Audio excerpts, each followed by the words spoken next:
Então vamos lá, galera, direto ao ponto. Nós vamos falar sobre aeromodelismo, que é o berço das imagens aéreas, tá? Vamos falar sobre drone, FPV, controle, ND, um monte de coisa que mora nesse universo. E para falar sobre isso, eu trouxe um brotherzaço meu, o Anderson. Obrigado, Anderson, por ter aceito esse convite. Eu que agradeço.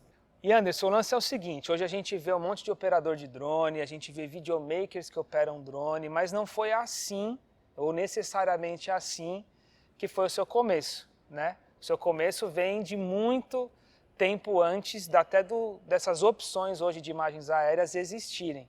Conta um pouco pra gente sobre essa trajetória no aeromodelismo. Pois é, tudo começou com... Eu sempre fui apaixonado por aviação, tudo que voa, né? O aeromodelismo ele entrou num hobby para mim a partir de 2006. Em 2006 eu montava os aeromodelos, sempre fui apaixonado por tudo que é controle remoto. E era um hobby, até 2006, 2007, 2008 era um hobby, sempre foi um hobby. E em 2008 eu tive a ideia de pôr uma câmera no aeromodelo. Falei, poxa, está lá em cima, legal, vamos pôr uma câmera para ver como é que funciona, né? E aí eu coloquei essa câmera nesse aeromodelo para me ver como é que funcionava uma câmera lá em cima, né? Mas tudo por hobby, E eu podia acessar Cybershot. Sem monitoração, você largava não, sem nada, você ligava a câmera, apertava o REC. Apertava o REC e soltava. Amarrava e soltava, e voltava e conferia. Poxa, que legal, né? Só que ali a imagem ficava toda vibrada, né? Não tinha estabilização hoje nas câmeras de hoje, né? E aí tudo bem, aí eu fui participando, fui mostrando pro pessoal, o pessoal foi vendo essas imagens, né? E foi tipo, poxa, que legal, cara, uma imagem aérea, isso que foi feito de helicóptero? Não, foi feito do aeromodelo, mas o que é isso, aeromodelo? Porque até então, nessa época, de 2010 para baixo, aeromodelo não era uma coisa assim que todo mundo conhecia, né? O que é aeromodelo? E aí eu comecei a colocar as câmeras nos meus aviões, aí depois eu coloquei uma câmera num aeromodelo que é a combustão, só que aí ele tinha muita vibração. Se colocava a câmera para baixo, ele ficava tipo um plongé, né? Você fazia umas imagens plongé. Mas era só para hobby, nada profissional, nunca nem pensei nada além disso. Então aí foi hobby. Só que nisso, eu tenho um amigo meu que ele foi prestando atenção, ele era do audiovisual. Ele foi prestando atenção, vendo essas imagens, foi com ele, foi tendo a ideia também, falou, poxa, você devia ganhar dinheiro com isso, né, fazendo imagens aéreas. Ele que despertou isso aí. Pois é, ele despertou, ele tinha uma produtora, eu falei, não quero mexer com isso, o negócio é só hobby, só tô curtindo, tô fazendo umas imagens aéreas só para me ter essas imagens como hobby, né. E aí foi passando o tempo... Eu quero ilustrar assim, imagina, para quem tinha uma produtora na época, eu vou entrar na cabeça do seu amigo, e a única opção que ele podia ter de ter uma imagem aérea para um filme, para uma produção audiovisual dele, era através de um helicóptero, de locar horas, pagar gasolina e tudo mais. Até então, é isso mesmo. Eu não tinha, essa época eu não tinha conhecimento nada. Você não tinha essa noção? Não tinha. Quando ele viu que você conseguia fazer imagens aéreas através de um aeromodelo, por exemplo, eu me colocando na cabeça dele, tipo, isso é muito rico, porque o custo que ele teria para ter uma imagem aérea seria absurdo, e ele estava vendo uma possibilidade, talvez, ali, de conseguir colocar uns trabalhos ali da área dele. Exatamente, até porque na época ele mesmo me falou, quem faz imagens aéreas são os helicópteros, que a gente via em TV, reportagens, só via as imagens aéreas de helicóptero, não pensava nisso. Só que até então o tempo foi passando, algumas coisas eu postava na época no Orkut, mas era todo mundo, isso aí foi feito de helicóptero. E na casa do meu sogro lá tinha terreno também, a gente fazia umas imagens de lá, não ficava em rex, meu. E aí eu comecei a olhar, tipo, já um pouco pelo lado, né, tipo, será que isso aqui funciona? Se eu pegar esse aeromodelo aqui e tirar umas fotos de cima e vender pra chácara, essas coisas, aí despertou isso, mas aí o tempo foi passando. E aí eu fui... Você conseguiu vender umas coisas? Não, eu não consegui, porque eu não trabalhei, porque eu falei, era um hobby, né? Eu sempre fui apaixonado por aeromodelismo. Você pensou em fazer isso, mas até aí não virou. Não virou, o tempo foi passando. E aí eu via nos gringos, antigamente você tinha fora, você não tinha... hoje você tem Instagram, você tem tudo, né? Essas partes de redes sociais, hoje você tem mais acesso. YouTube, antigamente você não tinha. Então você tinha os fóruns. E eu ficava prestando atenção, vendo o pessoal voando, montando drones. E na época não chamava de drone, chamava de quadcopter. Não era drone. Ninguém que se falava drone, ninguém conhecia, era quadcopter. E aí eu vi o pessoal montando o quadcopter e colocando câmera embaixo, né? Fazendo isso daí. E daí você já poderia carregar uma câmera no quadcopter, que era mais estabilizado. Porque o aeromodelo, quando você colocava a câmera debaixo dele, você tinha que apertar o REC e jogar o aeromodelo e deixar ele fazer. Só que ele fazia a imagem lateral. Você não tinha movimento de câmera. Porque ou você colocava embaixo ou você colocava do lado, é isso? Na questão daquele que é os elétricos, é o que vibrava menos. Eu colocava na lateral dele. Eu amarrava, tentava tirar a vibração, colocava algumas borrachas ali, tentar tirar a vibração do aeromodelo. E mesmo assim ele ficava com uma leve vibração. Mas só que pra época era o máximo. Tipo, puxa, a imagem já era. E pra tirar foto, você colocava o disparador. Se você tirasse foto com o motor ligado do aeromodelo, ela saia vibrando. Eu tinha que tirar o motor e posicionar o aeromodelo para ele ir planando. Aí ele ia bater nas fotos. Tipo, de cada 10 fotos saía 2 fotos boas. Mas tinha as fotos, entendeu? Você tinha as fotos. E foi aí, cara. Foi despertando aquilo, sabe? Tipo, você não tinha. Eu falei... Só que era difícil você trabalhar profissionalmente com isso, porque era uma coisa incerta. Você não poderia jogar isso numa avenida, né? Jogar isso próximo de prédios, né? Porque, era meio tinha um risco. Era limitado. Era limitado. Você tinha um risco que era uma coisa certa, né? Mas começou assim, cara. Começou tudo no aeromodelismo. Sempre fui apaixonado por controle remoto. Sempre treinei bastante, né? Eu sempre falo que eu sou tarado por tudo que voa, né? Então, começou dali. Começou do zero modelo, esse despertamento, essa despertação. E me fala uma coisa, Anderson, sobre a aeromodelo mesmo. Você, na época, já comprava, tipo, ele pronto? Ou você também construía, fazia alguns, pensando no eixo dele para colocar uma câmera, nesse momento que você já começou a experimentar nisso? Como que era? Os aeromodelos, quem é aeromodelista tem que saber montar, né? Era muito raro você conseguir comprar um aeromodelo pronto, você comprava o kit. Você comprava um kit de madeira, ele vinha meio que desmontado, você tinha que ir montando e entelando, né, fazendo as partes, acabamento. Mais ou menos como você fez com aquele ali hoje? Esse aqui sim, esse é um pronto. Esse é de fibra de... esse é um pronto. Esse é um pronto. Ele veio só desmontado asas e tal, mas... exatamente, profundor, a asa, né, o Zyler, ele vem desmontado. Esse é um pronto. Mas para colocar câmera, pensando na câmera, ele era um P3, que é tipo de um isopor mais resistente. Porque ele passava menos vibração para a câmera e ele era um pouco mais leve, você tinha um pouco mais de autonomia. Então você tinha, se você voasse 10 minutos com o aeromodelo, com a câmera embarcada nele você voava 4 minutos, porque era pesado. Mas ali eu procurava um CG, que é o centro de gravidade da asa, e tentava encaixar a câmera ali mais ou menos naquela parte para poder equilibrar, né? E mesmo assim ele sofria um pouco. Mas eu fazia os aeromodelos, alguns pensando mesmo na câmera. Legal.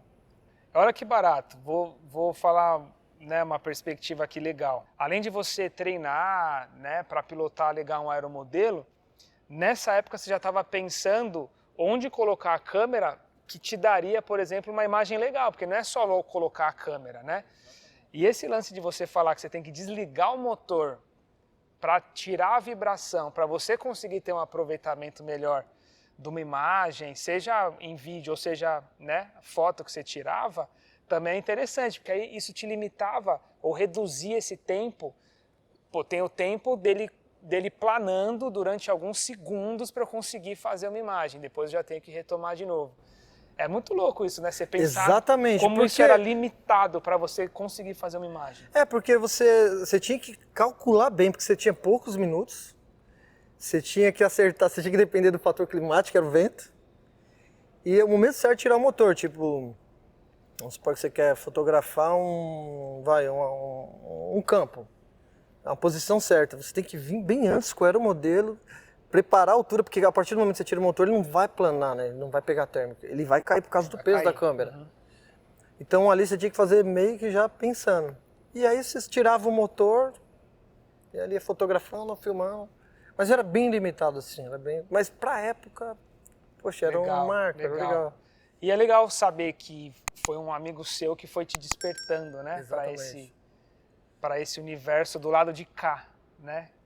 Que você sabe que do lado audiovisual, hoje a gente conhece mais pessoas que são entusiastas, né? Assim como eu e alguns colegas meus que compraram um drone e aí sai voando e aí, né, bate, perde, não sei o que e tal, que acontece também com quem opera, mas não são pessoas que tiveram uma trajetória do aeromodelismo. E é isso que eu acho muito interessante, né, de dividir, e uma coisa que te torna único também, porque com certeza isso te diferenciou no mercado, entre os profissionais, com quem ou nasceu já operando drone, ou nasceu adaptando, né, câmeras no quadcorp para frente.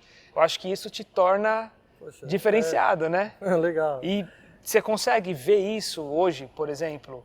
O que esse começo refletiu na sua trajetória de diferente por ter começado no aeromodelismo?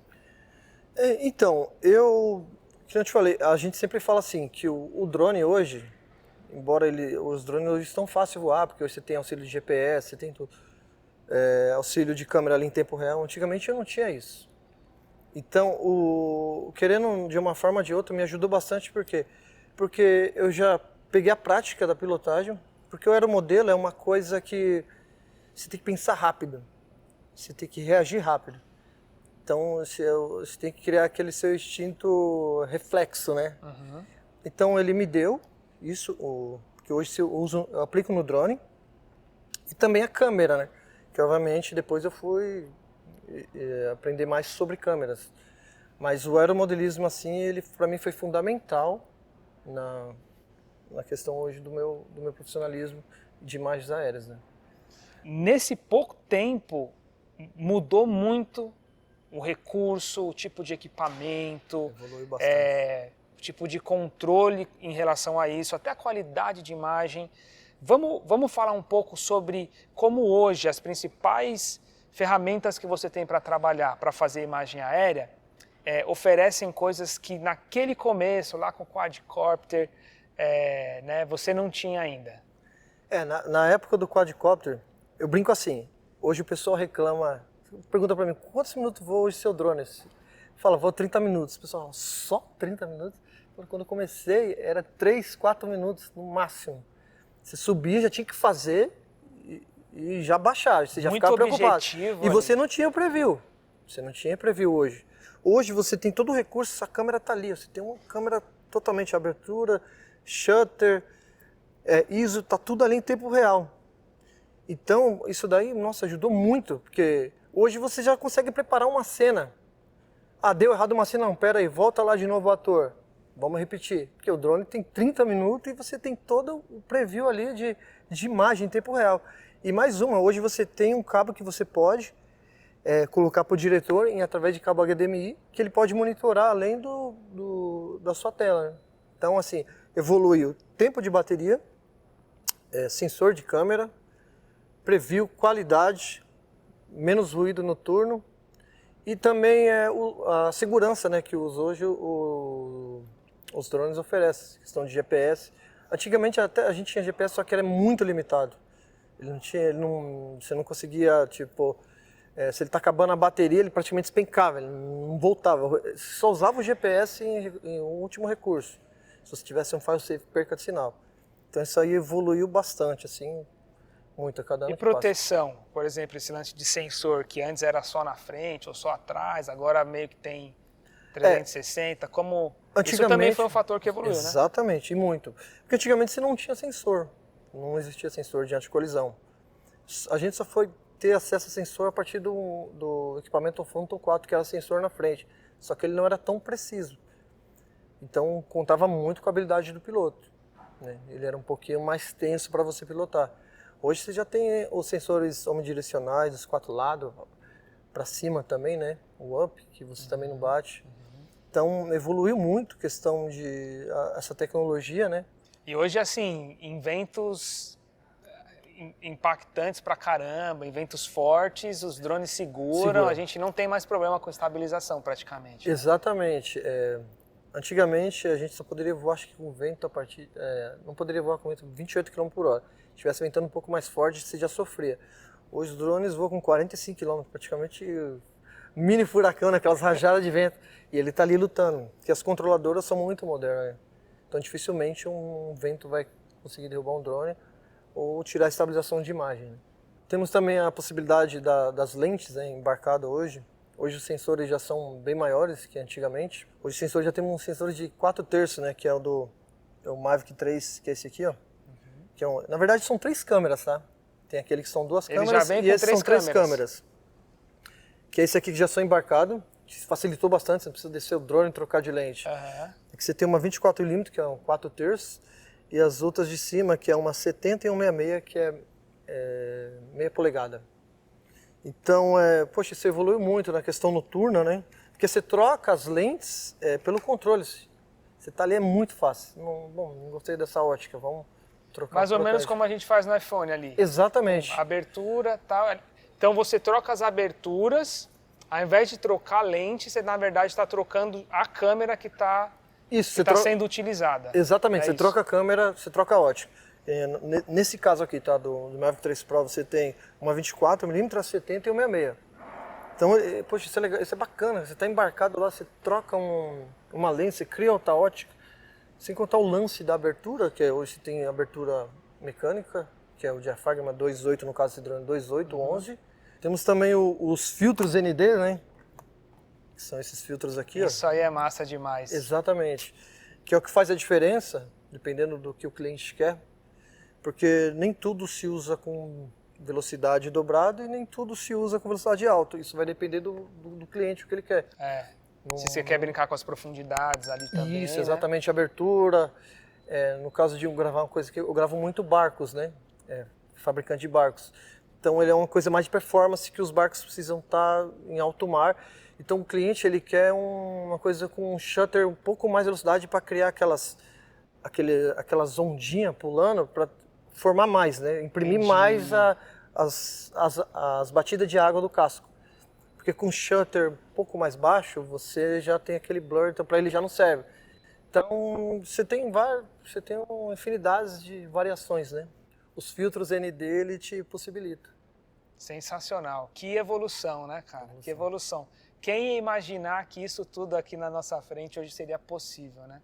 Anderson, a gente passou por um momento também crucial nessa trajetória que afetou todo mundo do audiovisual, que foi a pandemia. Na pandemia não tinha set, não tinha gravações na rua, não tinha imagens ou produções requerendo imagens aéreas.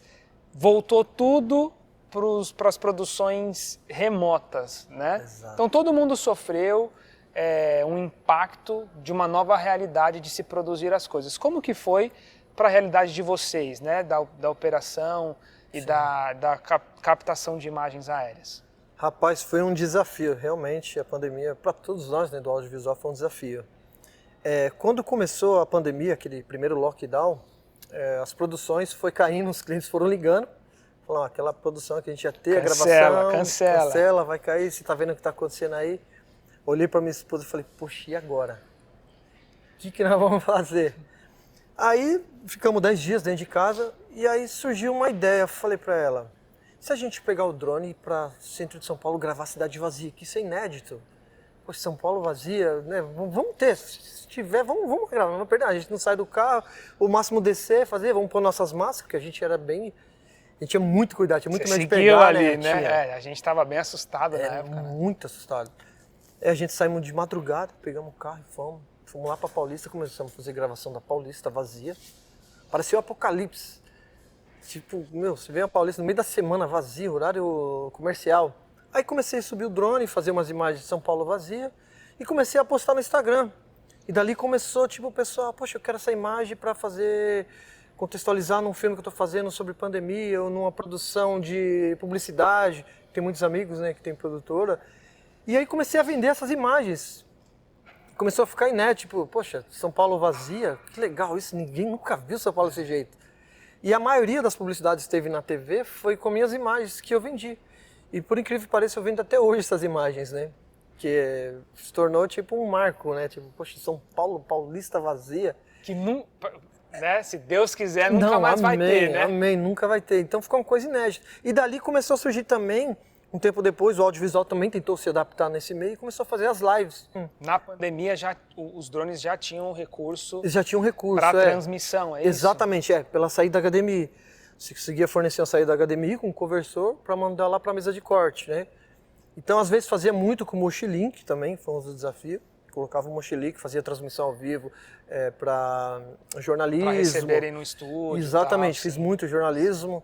Então, disso daí, tipo, a gente foi se adaptando. E por incrível que pareça, 2020 foi o ano que nós mais trabalhamos. Graças a Deus, foi um ano assim que explodiu, a procura ficou grande. E fizemos muita coisa remoto, lives, drive-in, Drive-in, que né, teve que muito você drive-in nos comentou. estádios, né, os artistas também. Então, que o drone era legal, né, se mostrar, porque o pessoal queria ver que estava vazio mesmo. O pessoal tá cantando ali, mas tá vazio mesmo, o espaço não tem ninguém, porque era remoto. E foi dessa forma, cara. Graças a Deus, Que legal. Deus deu um escape assim pra gente. E também na pandemia fiz um clipe, que foi somente 100% drone. Foi um clipe da Anitta. Esse clipe, o que a gente tinha que fazer? Pegar o drone e onde a pessoa dançarina, que eram os dançarinos dela, alguns dançarinos que ela convidou para fazer parte do clipe, ir lá no prédio onde o dançarino morava, subir o drone e pegar a pessoa dançando lá no prédio. Na casa dele. Na casa dele. E a gente combinava por telefone, pode subir e dançar. E a pessoa lá dançava, colocava a música do clipe dela, né? E nesse meio tempo que a gente foi gravando, os dançarinos dela, a gente foi gravando São Paulo vazio. Os prédios, né? Que eles também queriam, a produção dela queria o prédio, a contextualizar ali o prédio, os prédios, né, de São Paulo. Sim. Contextualizar os prédios da cidade vazia. E dali criou uma projeção, a projeção dela dançando, com o artista também. E foi feito só... Dançando como? Na cidade, assim? Imprimi ela ali dançando nos prédios vazios, São Paulo, né? Tá. Os dançarinos também. E foi feito com 100% drone. Teve umas imagens do Rio de Janeiro, que aí, como os hotéis de lá estavam todos fechados, eu não pude ir. E aí eu coloquei um amigo meu para fazer as imagens lá do Rio de Janeiro. E as de São Paulo eu fiz. Então foi 100% drone. Foi muito bacana Que legal, que esse legal. clipe dela que ela lançou. Que legal. Tem até questões protocolares, legais, que hoje são exigidas de operadores de drone, né? Como que funciona hoje, então? Fala assim, eu sou um operador de drone. O que precisa para ser? Então hoje, para você voar legalmente, você precisa estar cadastrado no SARPAS, você precisa, que eles vão te dar um código SARPAS, você precisa da homologação da Anatel, você precisa cadastrar o CISANT, que é outro documento também, que é o documento da aeronave, o seguro reta e portar os documentos, né, do drone. E também o importante é o pedido de voo, que é o pedido do SARPAS lá, que é onde você informa onde você vai voar toda vez que você vai fazer um trabalho ou decolar, somente centro de São Paulo, você precisa informar o SARPAS. A partir do momento que você entrou com o pedido ali, eles têm um prazo de hoje 4 dias para autorizar ou não o seu voo. E, inclusive, o seguro reta, ele é um seguro para terceiros, né? Que as pessoas confundem muito esse seguro. Ele não é um seguro para o drone. O seguro de casco, ele na verdade ele é impossível ter, porque ele custa praticamente 70% do valor do equipamento. Então, praticamente ninguém tem. Mas o importante de ter esse seguro reta é um seguro para terceiros, né? Se por pior das hipóteses, ter um acidente com o carro ou pegar em alguém, esse seguro ele cobre esse acontecimento. Entendi. Cara, muito importante você falar de tudo isso, porque é uma responsabilidade enorme. Eu sei porque eu já arrisquei algumas vezes, né, subir drone e tal. Tive até alguns acidentes que não envolveram pessoas, mas envolveu a perda do meu drone pessoal, né, em viagens e tal. Então é muito importante quem começa a fazer isso ter a noção da responsabilidade que dos perigos que envolvem e da legalidade também, né? É por isso que muitas produtoras e muitos profissionais que estão precisando de um serviço de operação de drone vão recorrer para um profissional e não para simplesmente alguém que tem um drone, né? Então isso é um recado muito importante. Agora me fala uma coisa, e a diferença entre o operador de drone normal, se é esse o nome, e o FPV, cara, que agora também teve esse desmembramento, né? Para alguns jobs precisa de um, para outros precisa de outro. Como que funciona hoje? O operador tem que operar os dois? É exigido isso? Como é que funciona isso? Assim, o mercado, conforme ele vai passando, ele vai criando as próprias linguagens dele, né? O FPV, o pessoal hoje deu um boom, assim, todo mundo quer, tipo, praticamente FPV nas suas produções. Só que o FPV, na verdade, ele existe há muitos anos, né? Ele já vem de muito tempo atrás. Então, o que é o FPV? Ele é uma imagem mais imersa, uma imagem um pouco...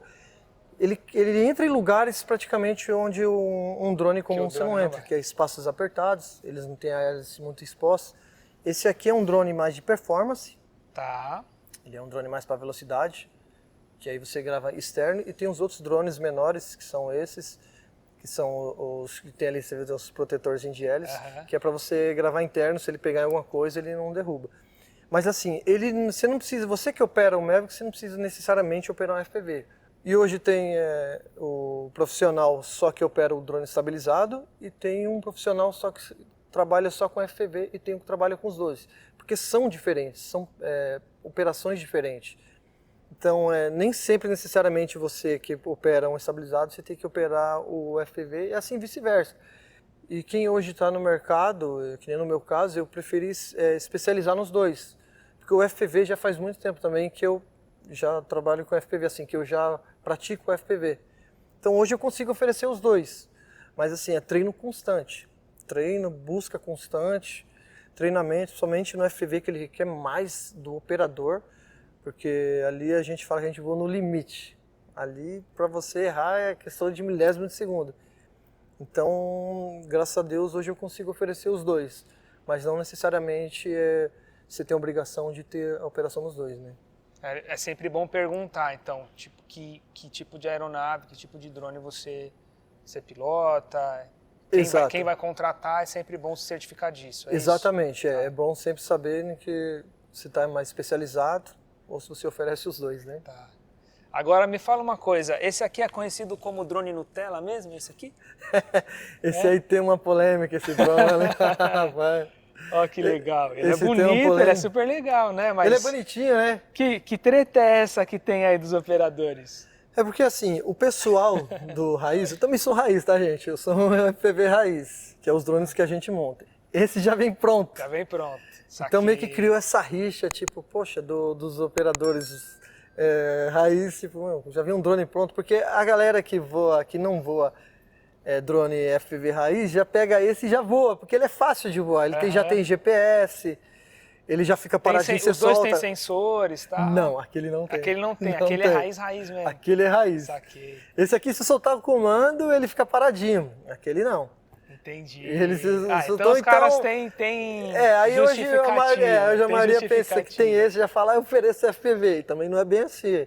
Você precisa treinar, entendeu? Então, na categoria FPV, tem os que oferecem FPV, galera, e os que oferecem FPV, tá? Vamos ficar atentos. E vale lembrar, Lu, que se puder pegar aquele outro, que é o que também que a gente voa estabilizado. Pega aí, quem consegue? João, pega aí para nós, vamos ver.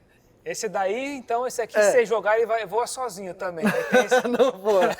Esse aqui é o raiz daquele. Esse é o raiz daquele. Tá, a gente usa, esse é um Protec e eu tenho um Cinelog também, 35, então ele faz o papel daquele, só que esse também é raiz, ele não tem GPS, tem nada, depende muito do operador.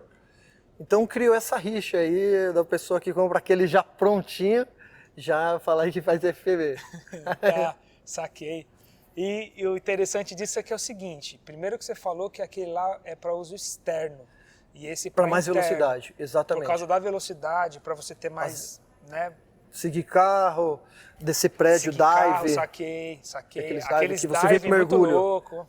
Exatamente, esse daí é para isso. Legal. Esse daqui Mas a base de controle para eles é a mesma.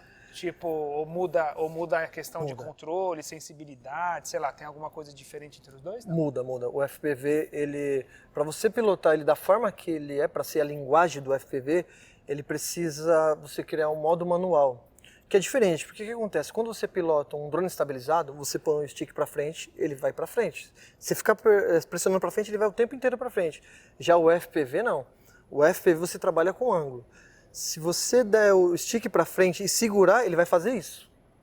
Você tem que dar um pouquinho de stick, segurar e deixar ele ir. Você tem que ir Você trabalha com o ângulo dele. Saquei. É o manual, o modo manual, o modo acro.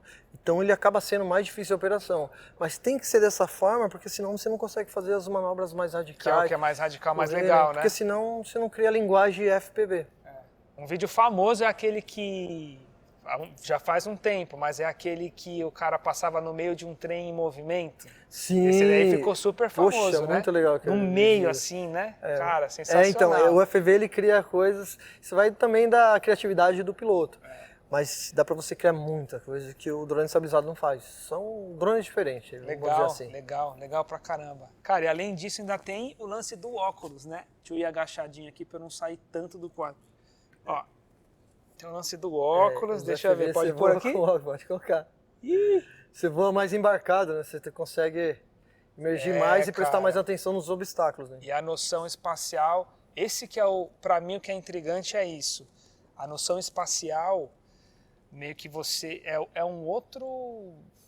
Você tá dentro de um jogo, sei lá, a sensação ela é muito diferente. E como que funciona para você saber que você está longe, está perto, sendo que você não tem essa visão que a gente está tendo real? É isso que a maioria até isso? dos clientes fica em dúvida. Porque o FPV você tem que pensar o quê? Ele é sempre para frente. Você sempre vai voar para frente. Então não é igual um drone estabilizado que você vem para trás e olha o drone se ele não vai bater em algum lugar. O FPV você não tem isso. Você está imerso nele. Então se você quer ir para trás, você vai ter que virar a câmera para cá e voltar com ele. Voltar, entendi. Então sempre... E como é uma grande angular aqui, então você meio que você vai pegando com o tempo que você vai treinando, você vai pegando a noção de espaço. Se dá para passar ali, se não dá, se vai bater em alguém. Todos eles A reação é mais rápida. A reação é mais rápida com óculos. Entendi. Se você está perto de um negócio, você consegue... Exato. E as lentes são as mesmas para o FPV? Sempre a mesma abertura? Como que funciona? Então, o FPV funciona da seguinte maneira. O drone, para você pilotar ele é uma câmera. Para você gravar é outra. Geralmente, a gente coloca uma GoPro, que nesse caso aqui, vou pegar esse aqui que é o 5 polegadas. Você vê, ele tem duas câmeras. Ele tem a câmera que eu piloto, que é a de transmissão, e a câmera que eu gravo. Aí voltando um pouquinho lá no aeromodelo, que eu tinha que apertar o REC e subiu.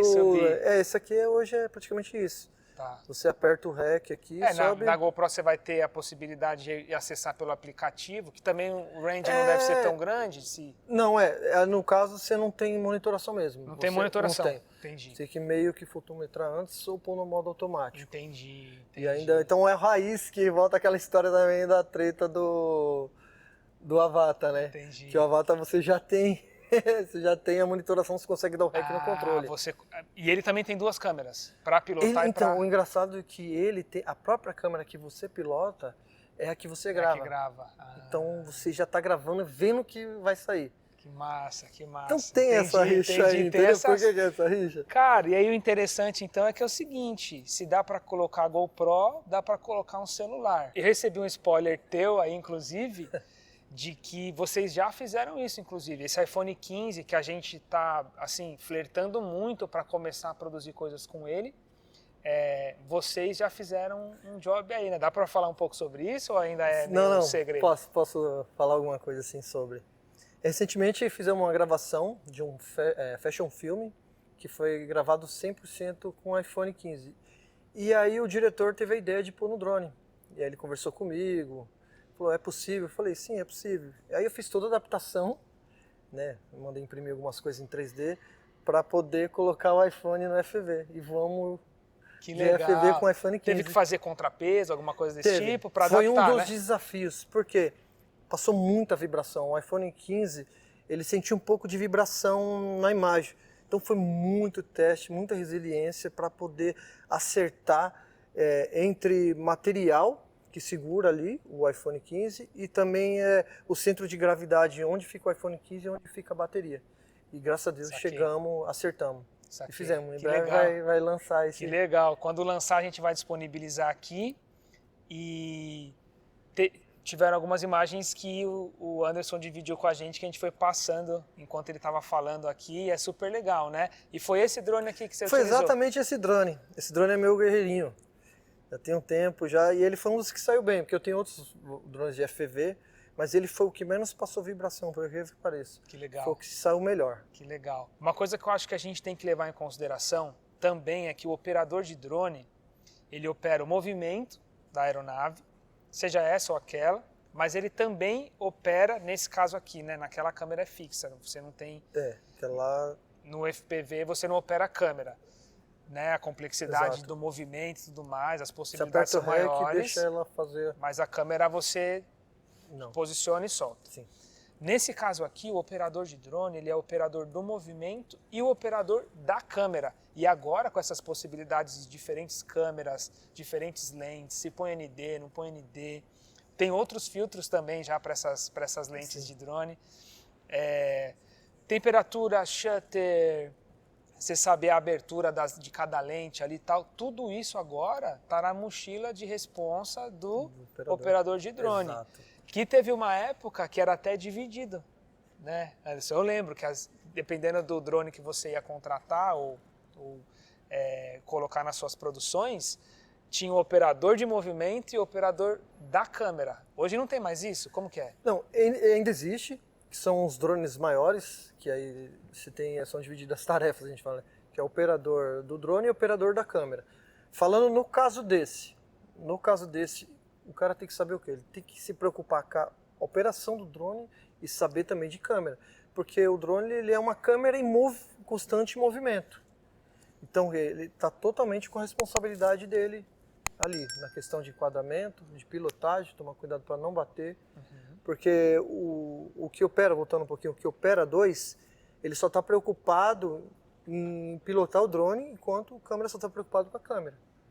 Então, assim, não que a responsabilidade seja menor, mas a tarefa é mais dividida. Sim, sim. Né? No caso aqui, então, vamos dizer que não seria um pouco mais difícil, mas você tem que redobrar a atenção. Sim. Então tem drones que você ainda é exigido de operar movimento e câmera, Sim. correto? Que é natural para vários operadores de drone, mas aí tem linhas de produções e modelos de drone que aí ainda se divide então. Eu imagino que seja aquele quando você coloca, por exemplo, uma câmera de cinema, aqueles Isso. grandões São lá. lentes intercambiáveis mesmo, que você troca as lentes. Que o pessoal às vezes coloca o follow focus, coloca as coisas Exatamente. todas e aí tem que ter. Isso de fato, se tem que ter numa câmera, por exemplo, uma lente cine, né? Se tem que ter numa lente cine, a pessoa no tripé já tem que ter alguém fazendo Fazer uma o foco assistência, ali, né? ou assistência de câmera, ou operação. Imagino que num caso como esse, né, de você colocar uma câmera de cinema num drone, você tem que dividir bem as tarefas, né? Exatamente. Mas nesses drones que são lançados hoje, que são mais completos assim, isso já não tem mais nesse perfil, né? Nesse perfil não, só um operador. É só um operador, ele tem que operar o drone e também Nem fazer se quisesse, enquadramento. tipo, porque tem que ter controles diferentes, É, né? teria que ser um controle separado. Hoje nele só um controle só para fazer as duas funções. Ele é que é a feito pra operação dele e ali você já operar a própria câmera, Tá, dentro então- do aplicativo. Então, no mercado, uma maneira mais popular de ser operador de drone é, de fato, você operar movimento e câmera. câmera. É assim que funciona hoje, né? Exato. Mas, cara, acho que tá na hora da gente mostrar, tipo, uns cases, assim, uns jobs legais. Legal. Falar um pouco sobre...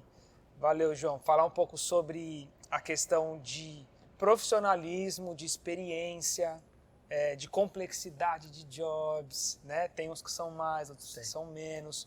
Por que são mais? Às vezes a complexidade não está no movimento, está no tamanho do trampo, para onde ele está sendo gravado ou transmitido. Vamos falar um pouco sobre isso, cara. Vamos contar uns cases aí legais. Cara, teve um trabalho assim que foi não pela, como você falou, não pela complexidade da operação, mas pelo tamanho da responsabilidade. Que foi a abertura da Copa América em 2021. Foi uma transmissão ao vivo, né? A abertura foi lá no Mané Garrincha, em Brasília, e uma transmissão mundial. Então ali... Cara, tudo que é ao vivo, a gente Exatamente. sabe, né? A camerinha parada, vivo, mas é ao vivo, Você tá bicho, tremendo. Você tá é uma tremendo. responsabilidade absurda. E ainda mais na questão do tamanho do grandioso trabalho que é, né? Que poxa, uma Copa América, transmissão ao vivo mundialmente. Só pra você ter uma ideia, meu sobrinho que mora no Japão, ele assistiu ao vivo de lá. O fuso horário é totalmente diferente. Amigo de Portugal, falou, eu vi suas imagens, estava assistindo a abertura. Que massa, então ali que pra massa. mim foi tipo o ápice. Fala, meu Deus, olha onde eu cheguei, cara. Que eu nem acreditava naquilo, cara. Foi demais, foi demais. É isso que eu acho que a gente precisa ter uma atenção dobrada sempre. Que as pessoas que estão nos lugares que elas estão, quando vai operar uma câmera numa publicidade, que às vezes a câmera é parada, mas tem um operador de câmera que fica só. O cara sabe o que fazer quando precisar, se surgir alguma necessidade, ele sabe fazer. Exatamente. Se pintar algum risco, se pedirem para fazer alguma coisa diferente, tiver um imprevisto, tá tudo guardado na mochila. Boa, é que conta. Mas né? a imagem que está sendo feita naquele momento, para o que precisa, é simples. Então, isso é muito legal da gente sempre pontuar, que isso está na experiência, isso está na credibilidade que a gente vai ganhando ao longo do tempo. Exato, o audiovisual é isso, porque para quem está de fora parece ser fácil, mas aí se tiver um imprevisto, você vai saber sair desse imprevisto, você vai conseguir contornar uma situação que você não estava contando. É onde você falou, né? Está guardado na mochila. Está né? guardado na mochila. Se pintar, aí é onde diferencia quem vai conseguir, Exato. quem vai conseguir resolver. Exato. E quem não vai fazer a mínima ideia de como resolver. Então, isso em todas as áreas acontecem e é isso que eu acho mais fantástico. Tipo, os caras te chamarem para um job como esse. Tem aquele da Disney também. Teve um da Disney, exato. Você mostrou, era uma ação enorme. Primeira transmissão, como é que foi? Esse da Disney foi lá no comecinho também, em 2016. Na época, os drones ele eram novidade, né? Então a Disney ela fez uma ação que foi no JK, lá na fachada do JK, que foi uma projeção mapeada, e eu tinha que transmitir ao vivo na página do Facebook da Disney. E essa página é uma página oficial, com milhões de seguidores, né? E, enfim, foi uma transmissão ali, que foi a primeira transmissão no Brasil oficialmente com drone. Virou primeira transmissão dentro de uma plataforma. Dentro da Disney, no Brasil, oficialmente com drone. 100% drone. 100% drone. Tava tudo na sua mão. Mesmo você pensa, que nem você falou, é fácil, parece que tá fácil ali, mas é ao vivo, ali você não pode errar, você não tem margem para errar. Você tem milhões de pessoas assistindo ao vivo. Então ali também foi um marco para mim, que foi muito bacana, assim, foi uma das partes, foi um divisor de águas na minha vida profissional.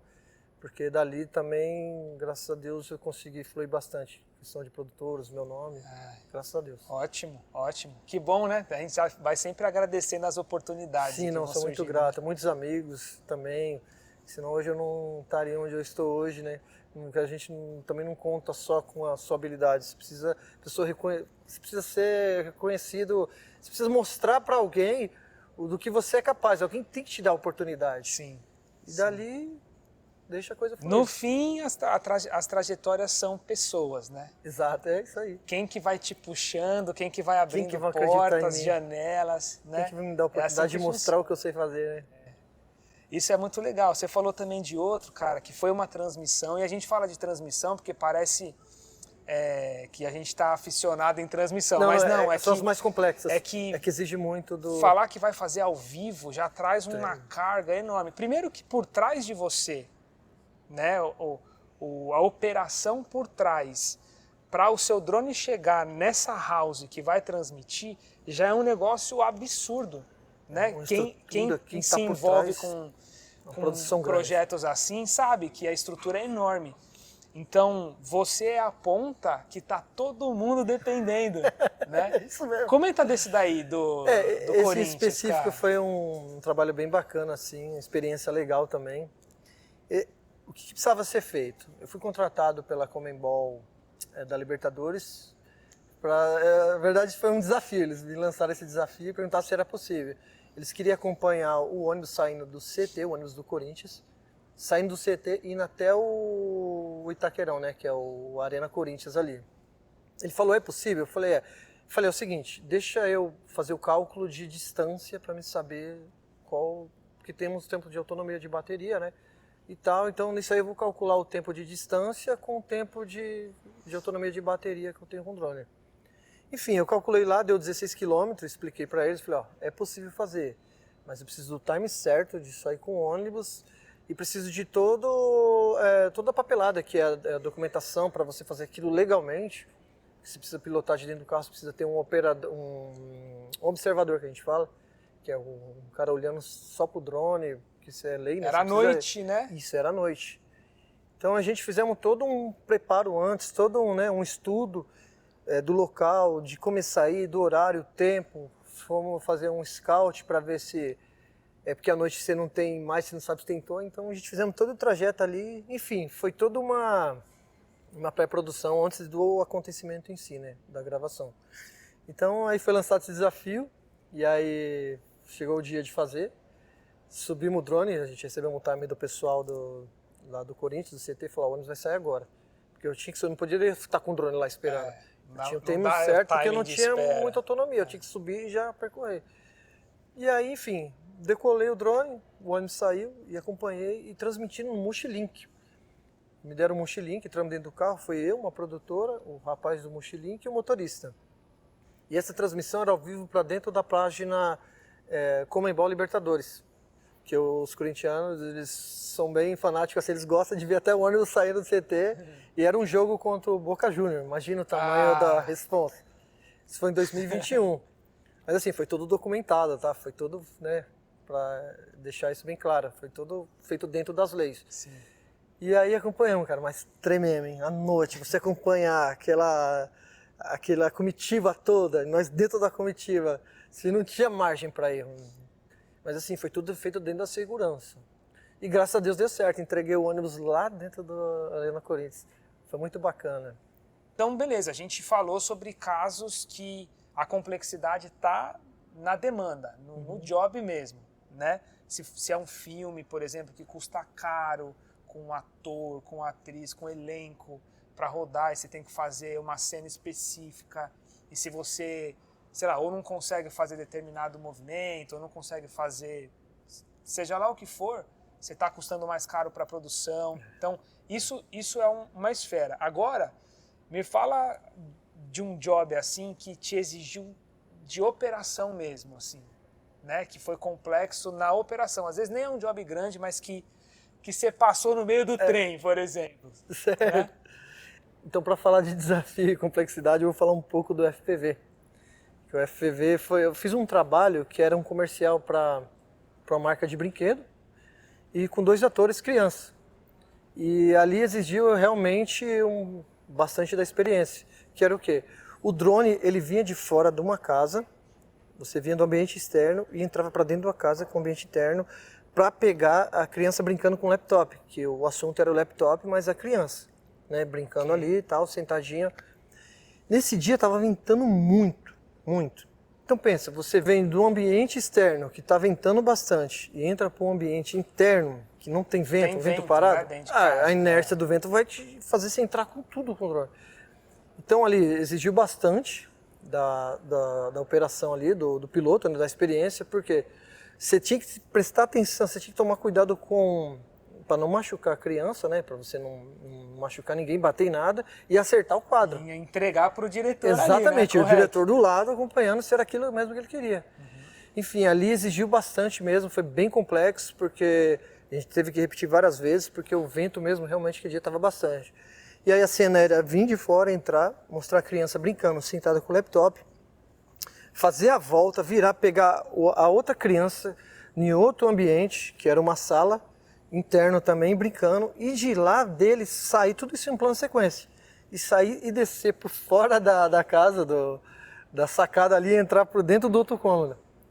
Então, enfim, isso aí foi muito, muito complexo, porque você tinha o ambiente externo ventando muito e o ambiente interno não ventando nada. E aí de dentro a gente passamos todo o ambiente assim da casa e terminou com uma cena lá fora com a criança brincando. Mas foi ali um desafio, porque você não poderia machucar ninguém. Né? O lance da segurança, que é importantíssimo. Exato, é o primeiro lugar, que eu sempre falo. Eu não ponho ninguém em risco. Se eu faço uma coisa e falo, não, isso aqui dá para fazer, isso aqui não dá. A última coisa que eu quero é pôr alguém em risco. E nesse caso você teve que usar, como você veio do ambiente externo, você teve que filmar internamente com o drone que se filma externo? Por exemplo, você usou um desses ou um desses? Foi um menor, foi um Cinelog, que é aquele outro que eu mostrei anteriormente, que tem as hélices de proteção. Mesmo se ele pegar e bater, ele não machuca ninguém. Tá, mas então a gente quer como se fosse esse aqui, só que com proteção de hélice. proteção. Entendi. E ele é mais seguro para isso. Só que ele sente um pouco mais o vento. Entendi. Por isso que a dificuldade de vir de um ambiente externo ventando para um ambiente interno sem vento nenhum. Ou seja, temos que dar muito valor para esses vídeos de imóveis que a galera faz. Exato. Que os caras passeiam dentro da casa e saem, mostra a piscina, vai pra cima, não sei o que lá. Os planos sequências, né? Os planos sequência. São muito complexos. Tem alguns que não tem, de fato, você nem não percebe corte nenhum, de fato. Não, tem uns bacanas, tudo tem muitos vídeos bacanas aí da galera que faz, muito bacana. Legal, complexo, dá pra imaginar que é complexo mesmo. Foi, esse dia foi. Você olha o filme, o comercial hoje pronto, você não imagina, mas no dia da gravação foi muito complexo.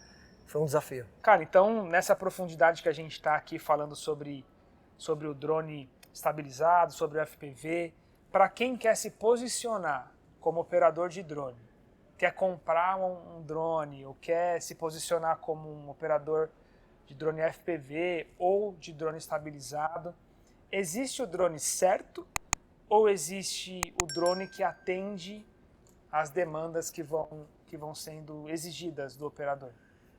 Hoje não existe um drone certo para todas as coisas. Existe um drone específico para cada trabalho. É o que eu sempre falo. Geralmente quando o cliente me liga, ele sempre pergunta, vou fazer um trabalho assim, tal, o que você me sugere? Ou tem outros clientes que já vêm já com a ideia pronta e às vezes não é nem aquilo que ele precisa. Fala, para esse drone você precisa de tal, disso aqui. Para essa gravação você precisa de um FPV. Para essa gravação você precisa de um drone estabilizado. E daí também tem as qualidades dos drones. Que nem esse aqui se faz em codec 264, 265. Eu também tenho o que faço ProRes. Então isso também é batido com o cliente, né, acertado. Então não existe um drone para todas as coisas. Existe um drone para cada coisa e para aquilo que o cliente precisa também. Perfeito.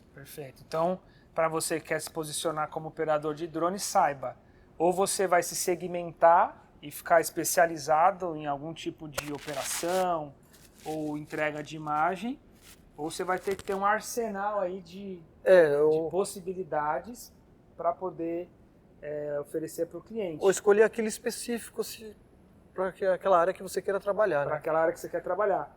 Agora, também tem locação de drone, que hoje eu sei que se precisar, tem umas locadoras que já oferecem isso, né?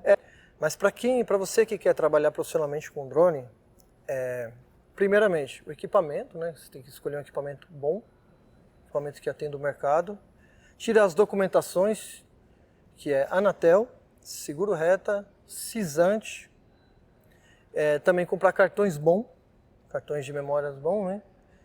E daí depois você treinar em local afastado de civilização, não colocar ninguém em risco, entender a limitação desse equipamento, estudar bastante, o audiovisual é estudo constante. Enfim, e daí as coisas vão fluindo, né? E manutenção também, sempre olhar o equipamento, cada voo, checar a hélice, se não tem nada trincado, olhar se não tem trinca embaixo, bateria, sempre guardar a bateria na metade do ciclo dela, se ela vai ter 100%, guarda na média ali de 40% a 60%, para ela nunca inchar, que um dos problemas com bateria também é que ela incha com o tempo. Se você guarda ela muito carregada ou se você guarda ela muito descarregada, elas incham. Então ela é quase descartável, se não tomar cuidado, você perdeu a bateria. O que é bom para quem quer ficar bom na operação ter de obstáculo, por exemplo? É distância, é saber fazer um determinado tipo de movimento conjugando lente com movimento, aqueles orbitais. Isso. Tipo desviar de coisas. O que é bacana assim de ter? Porque assim, quando a gente vai fazer um trabalho, a gente não vai encontrar trabalho fácil. Sempre os trabalhos vai ser sempre próximo a prédio, próximo a postes, carros, enfim, são infinidade de obstáculos. Então o treino próximo dessas coisas, que nem árvore, um local seguro, né, ali dentro da segurança, isso faz você criar outra percepção. Você começa a ter a percepção de distância, de tempo, movimento, que é importante. Eu sempre falo que quando chega final de ano, minha esposa, a gente vai para casa do meu sogro lá, e vez de eu descansar, não, eu pego o meu drone lá e fico o dia inteiro treinando, porque é uma coisa que eu gosto, que eu amo. Então assim, é um treino constante. Isso é legal, isso é bacana, porque o audiovisual não para, cara. Isso vai depender. O audiovisual, ele é a criatividade. Então, o drone é a mesma coisa. Você precisa ter criatividade para você oferecer para o seu cliente, para o seu diretor, uma coisa diferente. Então, é sempre treino. Cara. Treina movimentos, treina um orbital numa árvore, movimento de chute. É aquele lance que é um pensamento sobre operadores de drone ou sobre a imagem que o drone entrega, que é sempre só uma imagem aérea, né? Que não necessariamente precisa ser. Ele entrega diversos tipos de imagens. Entrega, principalmente quem pensa assim, fala, poxa, é drone, pensa que é só externo, uma área aberta, né? O que vem na mente é sempre isso, drone. Só contextualizar alguma coisa. Cara, ele tem infinidade de coisas. Você pode ir numa área interna, você pode usar ele como uma super grua. Eu já fiz muito disso. Se criar movimento, lugar que a grua não vai, você faz com drone, vem, desce, afasta. Enfim, ele, cara, te dá várias possibilidades do chão, exatamente, né? Corrigindo sua cabeça de chute. Enfim, ele te abre, isso vai da sua criatividade, da criatividade do piloto. Por isso o importante é os treinos. Cara, então vamos desmistificar essa parada de valor, preço, tabela, o que é cobrado na real. Vamos falar um pouco para a galera que está começando então sobre alguns ranges, assim, né? Quanto cobrar para começar, por que cobrar, o que você acha? Depende do equipamento? Essa questão de valores também ela é um pouco polêmica, e é a dúvida de muitos também, né?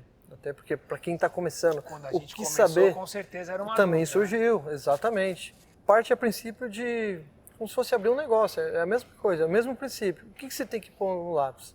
Valor de equipamento, né? Obviamente você vai comprar equipamento com aquilo que você vai oferecer, a necessidade, aquilo que você vai trabalhar. Valor de equipamento, valor de deslocamento com o seu carro, valor de, se você não combinar com o seu cliente, hospedagem, enfim, N fatores, né? Mas existe uma tabela média, que é o de mercado, falando profissionalmente, que vamos colocar esse aqui como exemplo, um Mavic 3, tá? Um Mavic 3 Pro, um Mavic 3 normal. Ele fica na casa ali, partindo da casa de R$ 1.500 para um profissional, tá? Isso pode variar. É que nem eu falei, isso pode variar do seu cliente, da sua afinidade com o cliente, o trabalho específico que vai ser feito, se é uma diária, se é meia diária, se é uma cena, se é várias cenas. Então isso tem que pôr... Veiculação, às vezes, né? Se vai ser ao vivo, não vai ser ao vivo. Exatamente, tem a questão ao vivo, estamos falando de gravação. Então ele parte nessa média, deste equipamento. Óbvio que tem outros equipamentos menores, que nem EOS Mini, Mini 2, Mini 3 também, que atende uma boa parte, uma boa fatia do mercado, que também varia de valores, né? Também colocar em conta também, se você perder esse equipamento, pode acontecer. O drone é o que eu falo, o drone é uma coisa que voa, é um equipamento que a qualquer momento você pode ter um imprevisto e quebrar. Você vai ter outro para repor? Você vai ter essa reserva? Isso vai te fazer... No meio de um job assim, você Sim, diz, né? Pode ser num job, ou às vezes você treinando. Você tem que saber que tem que pôr na ponta do lápis se aquilo vai te repor, se aquele valor que você está cobrando vai te atender. E outra, drone, equipamento, você sabe que ele sempre muda cada ano constantemente. E o mercado ele requer isso. Se você não tem um equipamento novo, você fica para trás. Sempre o mais moderno, né, galera? Tem que Porque ter, tem os recursos melhores. Vai mudando. Isso aqui, daqui para 1 ano, 2 anos, eu, com certeza vou ter que mudar, porque o mercado requer isso. Então, você não pode pensar só no valor, você tem que pôr na ponta do lápis o que isso a longo prazo, se isso vai me atender, né? Se isso vai poder fazer futuramente eu comprar outros equipamentos. Enfim. Tem a manutenção, né? Se porventura quebra uma hélice, se quebrar uma hélice, se der um problema no flat, se bateu a câmera ou quebrou. Infelizmente, drone é caro. E nem sempre das vezes, quando bate, ele tem conserto. Porque é um equipamento que não aceita erro. Se bateu, quebrou, já era. É só outro equipamento. Então isso vale em conta, não só pensar só no valor em si, de, poxa, o valor de uma diária é isso.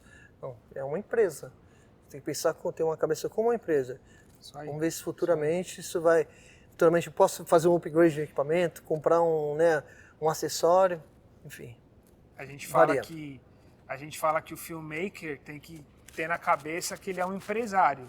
Para o operador de drone é a mesma coisa. Você está tocando, isso aqui é uma empresa. É uma ferramenta de trabalho. Né, suas máquinas, né, suas ferramentas, seus recursos, todos aqui, né? E também tem o outro equipamento que eu também tenho, que a gente trabalha, que é o Cine, que ele faz o codec ProRes. Ele é um equipamento bem mais caro que esse, você comprar 2 equipamentos desses, só que o valor também muda da diária. Sim. Então assim, eu preciso calcular isso, se isso também vai futuramente eu vou ter uma reserva para me fazer um upgrade daquele equipamento que é bem mais caro. Sim.